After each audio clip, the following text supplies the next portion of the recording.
जो सिंगौल के ऊपर नंदी महाराज विराजमान है उसकी क्या महत्व है और उसे क्यों रखा गया है। दोस्तों, एक बहुत ही पुरानी कहानी है और ये कहानी है राजा भर्तृहरि की। राजा भर्तृहरि जो कि उज्जैन के महान सम्राट विक्रमादित्य के सबसे बड़े भाई थे। दरअसल जब उन्होंने अपना राजपाट छोड़ा उसके बाद ही विक्रमादित्य जो है वो सिंहासन पर आरूढ़ हुए थे। तो राजा भर्तृहरि की एक कहानी है जो कि एक फल को लेकर के है। एक बार एक साधु आता है जो कि राजा भर्तृहरि को एक फल देता है और कहता है कि ये एक ऐसा फल है कि जो इस फल को खाएगा वो हमेशा जवान रहेगा, उसकी कभी मृत्यु नहीं होगी। ये एक तरह से अमर फल है। तो राजा अपनी पटरानी को बहुत प्रेम करते हैं, तो उन्होंने अपनी पटरानी को वो फल दे दिया। और जो उनकी पटरानी थी वो एक तरह से देखा जाए तो राजा से विश्वासघात कर रही थी और वो जो है सेनापति पर आसक्त थी। तो उनकी पटरानी ने वो फल जो है सेनापति को दे दिया और सेनापति जो था वो भी धोखेबाजी कर रहा था। उसने जो है वो फल दे दिया एक वेश्या को, और जो वेश्या थी वो राजा से प्रेम करती थी। तो वेश्या ने राजा को ले आकर वो फल दिया कि मैं आपके लिए फल लाई हूँ और ये फल जो है एक ऐसा फल है जिसको आप खाएंगे तो आप अमर हो जाएंगे। तो राजा उस फल को देख के चौंक जाते हैं, सोचते हैं कि ये तो फल मैंने अपनी रानी को दिया था। तो ये फल सामने आते ही उनके सामने जो पूरा एक तरह से जो आवरण था पटरानी का की जो धोखेबाजी का वो खुल जाता है। तो बिल्कुल ये जो सिंगोल है, ये जो सिंगोल हम देख रहे हैं जो कि प्रधानमंत्री नरेंद्र मोदी अब भारत की संसद में स्थापित करने जा रहे हैं, भारत की नई संसद में स्थापित करने जा रहे हैं, वो सिंगोल जो है ऐसा ही प्रतीक है, एक ऐसा ही फल की जैसा है जिसने गांधी परिवार के पूरे पाखंड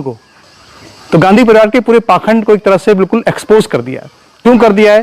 क्योंकि दरअसल ये जो राजदंड है जिसको कि तमिल में सिंगोल कहा जाता है, ये जो सिंगोल है इसको सी राजगोपालाचारी जी ने बनवाया था खासतौर पे तमिल ब्राह्मणों से, इसलिए कि जो अंग्रेज हैं उनसे पंडित जवाहरलाल नेहरू को या यूं कहें कि गांधी परिवार को सत्ता का हस्तांतरण हो रहा था। जब लॉर्ड माउंटबेटन जो कि भारत के आखिरी वायसराय थे, जब लॉर्ड माउंटबेटन जो है पंडित जवाहरलाल नेहरू से यह बात पूछते हैं कि हमारे यहाँ पे एक परंपरा है कि जब सत्ता का हस्तांतरण होता है तो कुछ विधि विधान और कुछ प्रक्रियाएं होती हैं। तो जब ये सवाल पूछा तो पंडित नेहरू को इस बारे में कुछ जानकारी नहीं थी, नेहरू को इस बारे में कुछ पता नहीं था। तो इसलिए फिर जवाहरलाल नेहरू ने ये चिंता जो थी अपनी वो सी राजगोपालाचारी से बताई।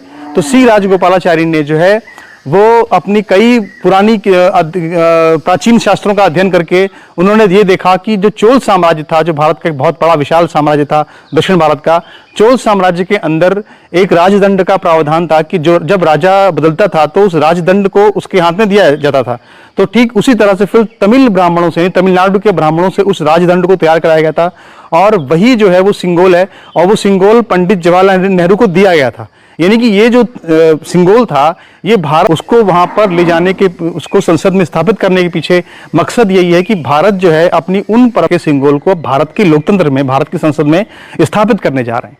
तो मुद्दे की बात यह है कि ये जो राजदंड है, ये राजदंड जब गांधी परिवार से वापस आ जाएगा भारत के पास तो गांधी परिवार का राजपाट भी अपने आप चला जाएगा, जो जा चुका है, लेकिन बहुत बड़ी थोड़ी बहुत जो भारत संघ कांग्रेस बची हुई है वो भी इस घटना के बाद से खत्म हो जाएगी।